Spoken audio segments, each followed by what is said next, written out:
Hello, lovely viewers.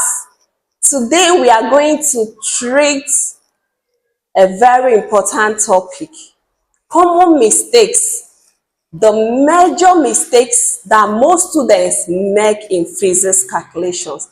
You know, it can be frustrating, but I'm here to give you the solutions, to tell you what to do to stop doing the common mistakes students make in physics, both in exam and even in the classroom. In physics classes, practicals and all that, there are common mistakes that students make. So let's look at them. The first one is not reading the problem carefully.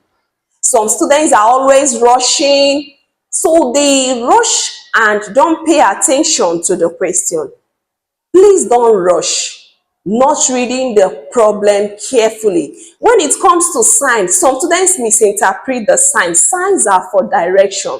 When you are solving problems on vectors and some topics in physics, please read the questions completely. Slow down and underline the key terms very well. That is why if I'm solving problems, I will first write out all the parameters I'm giving. Then I will look for a way to put in the correct formula and then to solve properly. Then the second mistake is not using the correct formula.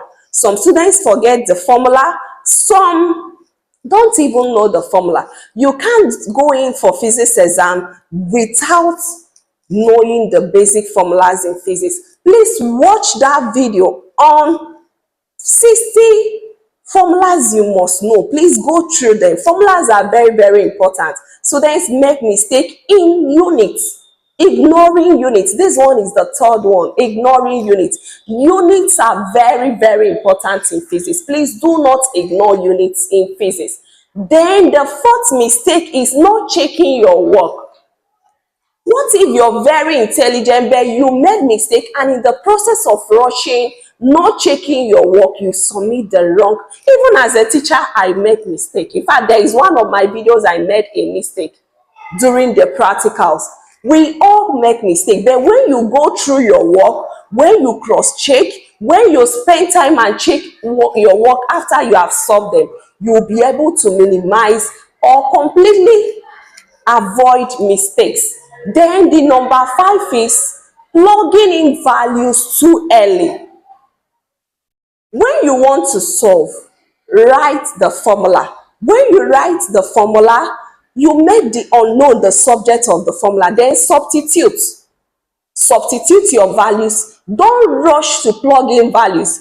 There are large values that if you rush it, you will make your work look messy and you will even end up being confused. So don't rush to plug in values. Write the formula. If you can substitute and make the unknown the subject of the formula, and then put in the values. Another one is using significant figures. There are times when you need to carefully round off numbers, when you need to use your calculator carefully. People use calculator and still fail calculations in physics. So it's not about your calculator. You have to be very careful, because for JAMB, you have close values that are very close. So if you don't use significant figures in approximation, you will end up failing. Then, not understanding basic concepts in physics. Please, you need to understand the basic concept. So many basic concepts, so many topics. If your foundation is not strong, you will keep making mistakes. Please try and avoid all these common mistakes in physics. Remember, not reading the problem carefully, not using the correct formula, not checking your work. Please check your work. Ignoring units, plugging in values too early, not using significant figures, and not understanding the basic concept in physics. Please give this video a thumbs up, like this channel, subscribe to this channel, and share it to any student to learn this important errors and how to avoid them. Thank you.